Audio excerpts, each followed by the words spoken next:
This is a story about a woman named Betty. Betty rules the suburbs. She's the president of the HOA, which means that she controls every fence, every lawn, and even the trash cans in the neighborhood. She's like Karen at her worst. You know, arbitrary, domineering, and compromising Karen. But there's a reason why they call it Karening, because nobody can do it better than Betty. She can take away your weekend plans by citing obscure bylaws, interrupt your barbecue by making up some nonsense about noise complaints, and decide arbitrarily to increase your maintenance fees. Just to name a few of the things that she does.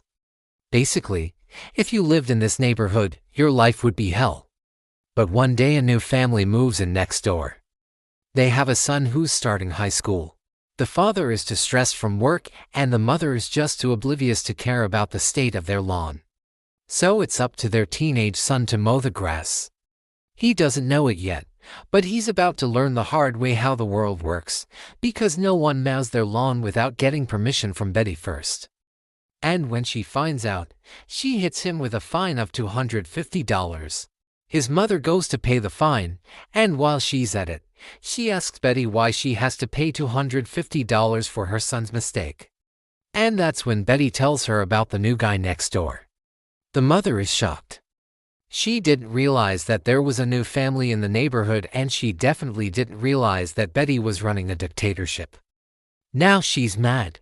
She wants to talk to the guy and apologize for what happened. But this is where things get weird. Neither her nor her husband nor their son knows where he went. He disappeared without a trace. It was like he vanished into thin air. The parents are now worried. Could something bad have happened to him?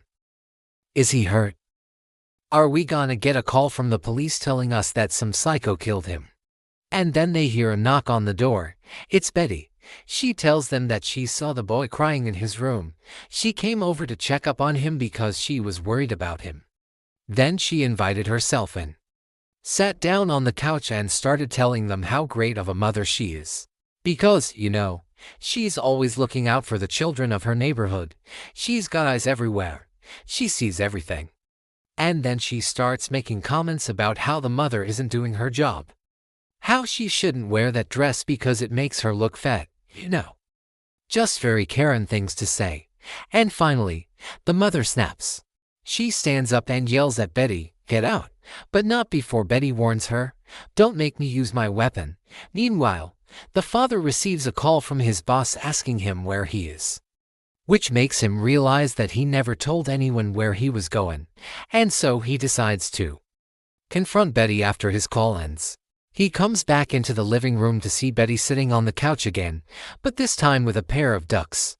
She brought ducks into the house without asking him or his wife first. But when he tells her that he wants the ducks outside, she says no. It gets real dark real quick. The husband grabs the ducks and puts them outside.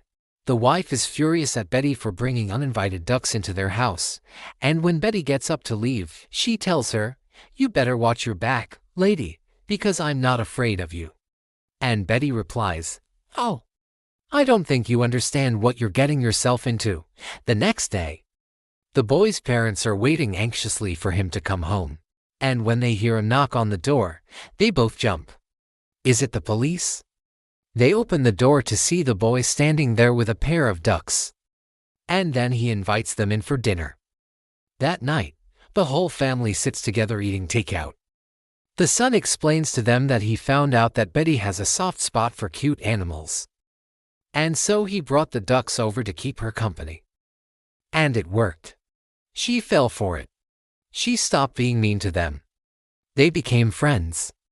The parents are relieved, but they also realize that they might have just created a monster. Their son is playing with ducks and their friendship with Betty is growing stronger. And they don't know what to do about it. Thank you so much for watching. Do you like happy endings? Let me know in the comments. See you next time.